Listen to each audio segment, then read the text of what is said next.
Hey guys, my name is Elijah, and in this tutorial I will show you how to add user in ClickUp.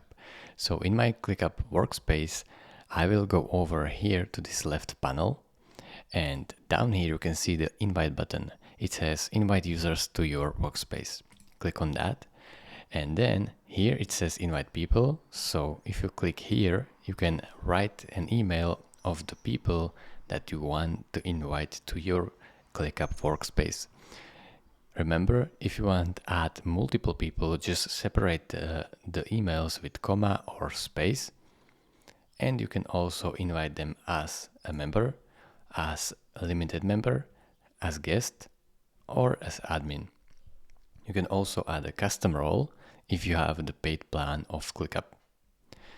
So choose a role for them and then click on send and invite.